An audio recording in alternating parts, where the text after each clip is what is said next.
Des personnes m'ont demandé « Pourquoi tu es habillé en noir ?»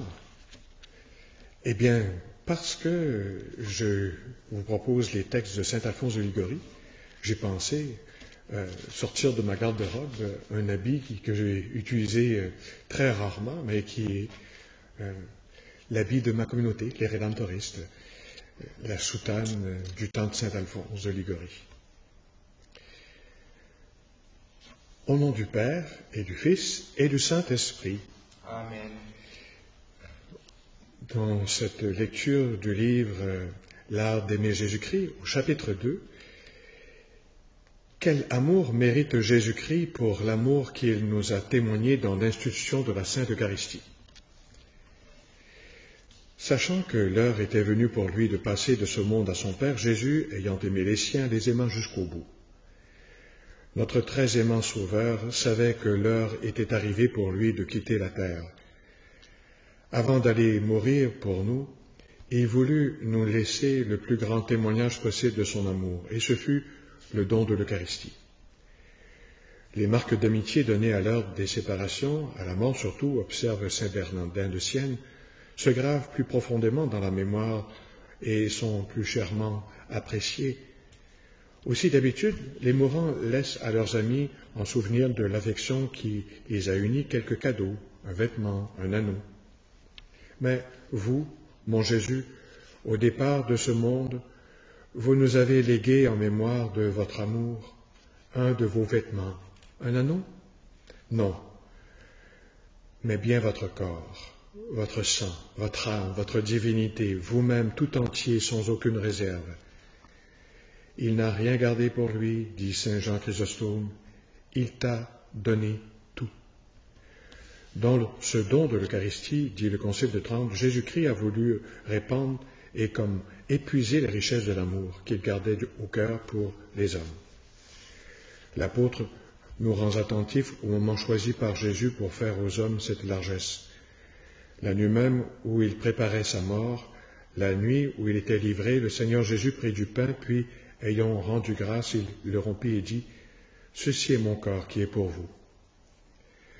Dans l'ardeur de son amour, dit saint Bernardin de Sienne, Jésus se préparait à donner sa vie pour nous.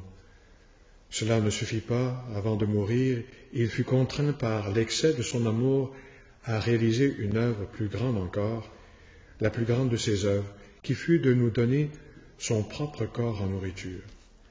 C'est donc avec raison que saint Thomas appelait ce sacrement « sacrement d'amour », gage d'amour. Sacrement d'amour, seul l'amour amena Jésus à ce don de tout lui-même. Gage d'amour, nos hésitations à croire à l'amour de notre Rédempteur ne céderont-elles pas devant la garantie que nous offre ce sacrement?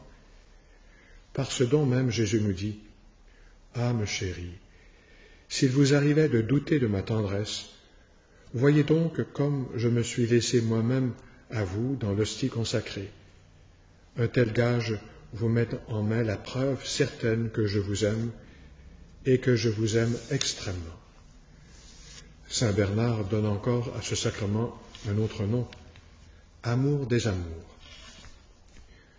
Cela veut dire que ce don comprend tous les autres bienfaits de Dieu, la création, la rédemption, et aussi la prédestination à la gloire. Car l'Eucharistie, garantie de l'amour de Jésus-Christ, est encore une garantie du paradis qu'il nous destine. En elle, ainsi par l'Église, un gage nous est donné de notre gloire future. Aussi, le seul nom que saint Philippe Néri savait donner à Jésus hostie était le mot amour. Telle fut son exclamation quand on lui apporta le saint viatique. Voici mon amour, donnez-moi mon amour. Le prophète Isaïe voulait que l'on annonce parmi les peuples les hauts faits de notre Dieu, les merveilles d'amour qu'il a trouvées pour s'attacher nos cœurs. Qui en effet, si Jésus ne l'avait réalisé, aurait jamais imaginé que le Verbe incarné devint, sous les apparences d'un peu de pain, la nourriture de nos âmes. Ne semble-t-il pas, demande saint Augustin, que ce soit une folie de dire « Mangez ma chair, buvez mon sang ». Lorsque Jésus-Christ dévoila devant ses disciples son intention de nous léguer ce sacrement, ils ne purent se réjouir à l'en croire. Ils l'abandonnèrent en murmurant « Comment cet homme peut-il nous donner sa chair à manger ?» Cette parole est rude. Qui peut l'entendre? Mais ce que les hommes ne pouvaient ni trouver ni croire, Jésus, dans son immense amour, l'a conçu et accompli. « Mangez », dit-il à ses disciples, et par eux et nous tous, avant d'aller mourir. Prenez et mangez. Mais que pourra bien être au Sauveur du monde cette nourriture que, à votre heure suprême, vous voulez nous donner? Ceci est mon corps qui est pour vous. Ce n'est point une nourriture terrestre, c'est moi-même me donnant tout entier à vous. Et puis, avec quel indicible désir Jésus aspire à visiter nos âmes dans la Sainte Communion. J'ai désiré d'un grand désir manger cette Pâque avec vous. Telles furent ces paroles en la nuit de l'institution du sacrement d'amour. J'ai désiré d'un grand désir. Cette parole, écrit saint Laurent Justinien, a été inspirée à Jésus par son immense tendresse pour nous. C'est la parole d'une toute brûlante charité. Voulant rendre la communion très accessible à tous, Jésus s'offre à nous sous les espèces du pain. S'il eût choisi pour les espèces sacramentelles un aliment rare ou coûteux, les pauvres eussent été privés de lui. Mais non, Jésus a voulu se placer sous les apparences du pain qui coûte peu et se trouve partout. Ainsi tous, en tout pays, le peuvent trouver et recevoir. Pour que en nous aussi s'éveille le désir de la communion, Jésus d'abord multiplie ses invitations. Parlant de ce pain et de ce vin céleste, il nous dit « Venez manger de mon pain, buvez du vin que j'ai préparé. Mangez, amis, et buvez. » Mais ce n'est pas assez. Il nous intime un ordre. « Prenez, mangez, ceci est mon corps. » De plus, afin de nous décider à le recevoir, il nous attire par la promesse du paradis. Celui qui mange ma chair a la vie éternelle, celui qui mange de ce pain vivra éternellement. Enfin, il menace de l'exclusion du paradis, de la damnation, ceux qui refusent de communier. Si vous ne mangez pas la chair du Fils de l'homme, vous n'avez point la vie en vous. Ces invitations, ces promesses, ces menaces ont la même source, son ardent désir de venir en nous par la communion. Pourquoi donc un si vif désir pour que nous allions le recevoir à la Sainte Table? En voici la raison.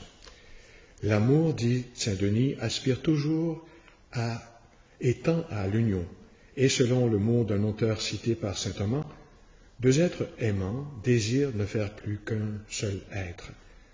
Oui, les amis, ceux qui aiment vraiment voudraient être unis jusqu'à ne faire qu'un. Et c'est là ce qu'a réalisé notre Dieu dans l'immensité de son amour. Non seulement il nous réserve la pleine jouissance de lui-même en son royaume éternel, mais dès ici-bas, il se donne à nous tout entier dans le pain eucharistique. Il est ainsi à nous par l'union la plus intime qui se puisse concevoir. Il se tient là, derrière la cloison des saintes espèces, et, comme à travers des barreaux étroitement serrés, ses yeux nous suivent. Le voici, dit l'épouse sacrée, c'est lui qui se tient derrière notre mur. Il regarde aux fenêtres, guette par le treillage. Nous ne le voyons pas, il est vrai, mais son regard s'arrête sur nous, car il est là réellement présent. Il est présent pour nous assurer la possession de lui-même, mais il se cache pour se faire désirer par nous. Ainsi, dès avant notre entrée au ciel, Jésus veut se donner à nous tout entier et rester intimement uni avec nous. Par son incarnation, par sa passion et sa mort rédemptrice, il avait réalisé le don complet de lui-même à l'humanité. Mais son amour n'était point satisfait. Il voulut trouver le moyen de se donner sans réserve à chacun de nous. Dans ce but, en vue de son union totale avec chacune de nos âmes, il institua le sacrement de l'autel.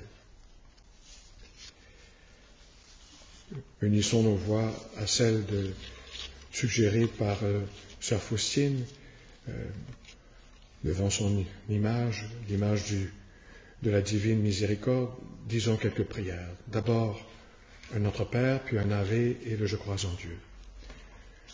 Notre Père, qui es aux cieux, que ton nom soit sanctifié, que ton règne vienne, que ta volonté soit faite sur la terre comme au ciel. Donne-nous aujourd'hui notre pain de ce jour. Pardonne-nous nos offenses comme nous pardonnons aussi à ceux qui nous ont offensés, et ne nous laisse pas entrer en tentation, mais délivre-nous du mal. Réjouis-toi, Marie, comblée de grâce, le Seigneur est avec toi. Tu es bénie entre toutes les femmes, et Jésus, le fruit de tes entrailles, est béni. Sainte Marie, Mère de Dieu, priez pour nous pécheurs, maintenant et à l'heure de notre mort. Amen. Je crois en Dieu, le Père Tout-Puissant, Créateur du ciel et de la terre, et en Jésus-Christ, son Fils unique, notre Seigneur, qui a été conçu du Saint-Esprit, est né de la Vierge Marie, a souffert sous Ponce Pilate, a été crucifié, est mort et a été enseveli, est descendu aux enfers, le troisième jour est ressuscité des morts, est monté aux cieux, est assis à la droite de Dieu le Père Tout-Puissant, d'où il viendra juger les vivants et les morts. Je crois en l'Esprit Saint, à la Sainte Église catholique, à la communion des saints, à la rémission des péchés, à la résurrection de la chair, à la vie éternelle. Amen. Et maintenant, disons la prière suggérée par Sœur Faustine. Père éternel, je t'offre le corps et le sang, l'âme et la divinité de ton Fils bien-aimé, notre Seigneur Jésus-Christ, en réparation de nos péchés et de ceux du monde entier.